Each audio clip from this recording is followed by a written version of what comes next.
Hi, my name is Ryan Paulus, and for my film discussion, I decided to choose how recent war films tell a more complicated battle.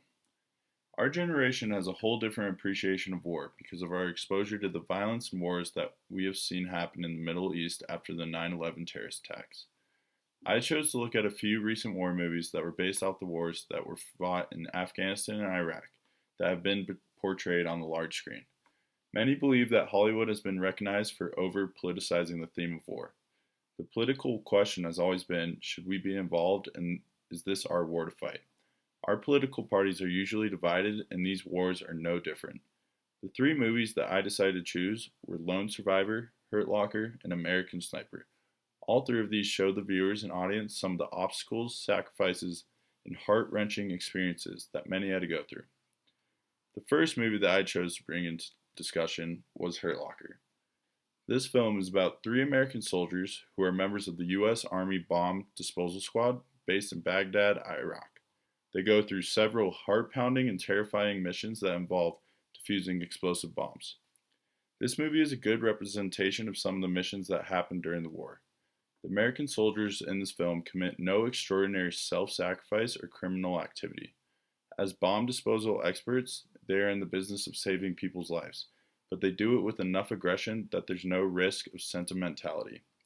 Perhaps because the Americans' job involves defusing rather than inciting violence, they are allowed to have the realistic and fairly complex reactions to Iraqis that previous movies denied them. That is, a mixture of wary hostility, appeasement, and bafflement. Here's one scene from The Hurt Locker where they have to go through a stressful mission.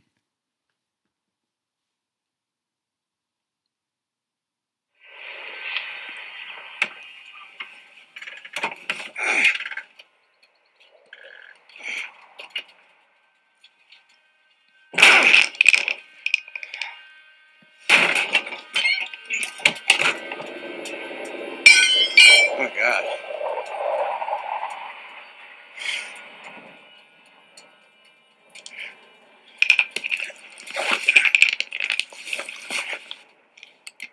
What's he doing? I don't know. What are you doing? There's enough bang in there to send us all to Jesus. I'm gonna die. I wanna die comfortable. The next film I decided to look at was Lone Survivor. This film is sentimental and very respectful to the military. Lone Survivor is a story about Marcus Luttrell as he tells his account of a botched Navy SEAL mission that went horribly wrong with his fellow SEAL mates, who all tragically lost their lives during this mission as they all had a steadfast commitment to survive. Many film critics claim that this film was highly political and divided many viewpoints because you either supported the effort against the war on terror or felt that this was a war that we didn't need to be in. Luttrell was a patriotic individual who, like most soldiers, was committed to fight for his country and did everything he could to survive. It was quoted in a review of Lone Survivor that Luttrell had firmly defended the film from its critics, but cleverly avoided being drawn into the Republican-Democratic debate. He said, "As a Navy SEAL, I'm sworn to defend my country and carry out the wishes of my Commander-in-Chief, Republican or Democrat." This next scene that I chose shows how savage some of the Taliban people were. Also, this shows where Luttrell is almost decapitated in an Afghan village, but he is saved by another group of Afghan villagers who are then questioned about their loyalty to Afghanistan.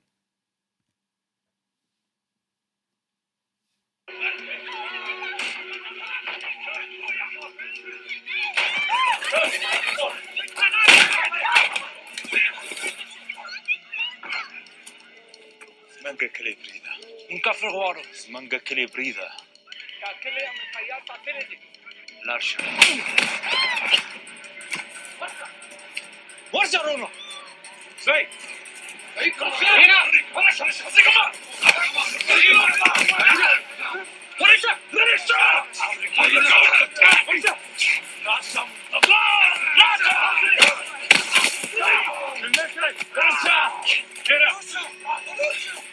Fuck this up!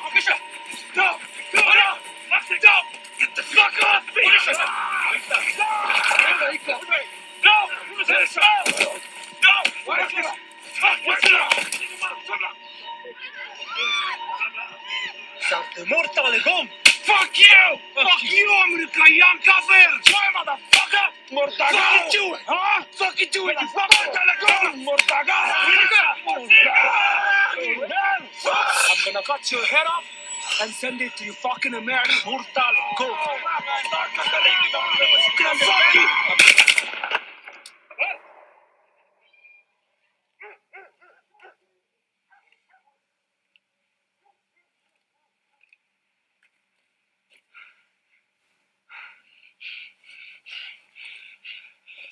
Porticate nishis makiliki.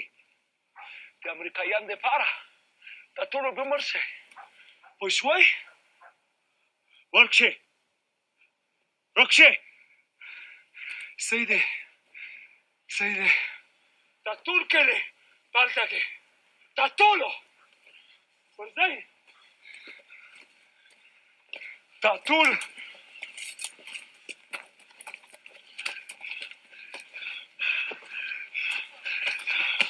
Why are you doing this? The final movie that I added is one of my all-time favorites, American Sniper. This film shows what long-lasting effects war can have on the soldiers after their many tours of duty, and how it affects you beyond the battlefield when they return to their life back home.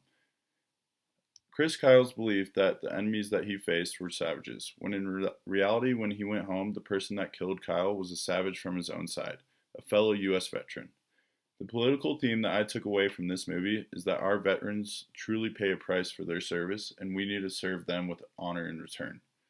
This next scene shows how Chris Kyle was steadfast in his role as a superior warrior, being able to kill the enemy with supreme precision.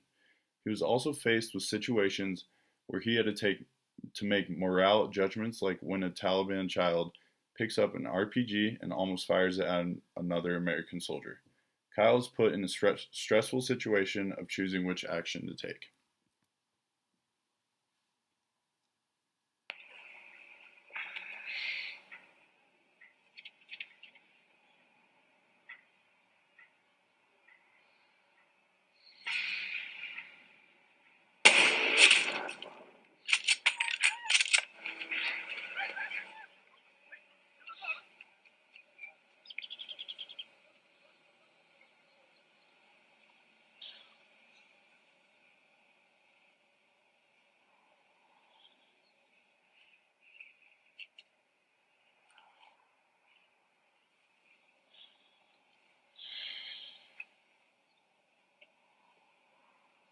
Don't pick it up.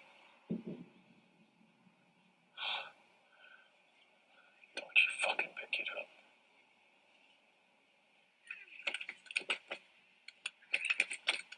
Son of a bitch. Fucking crap.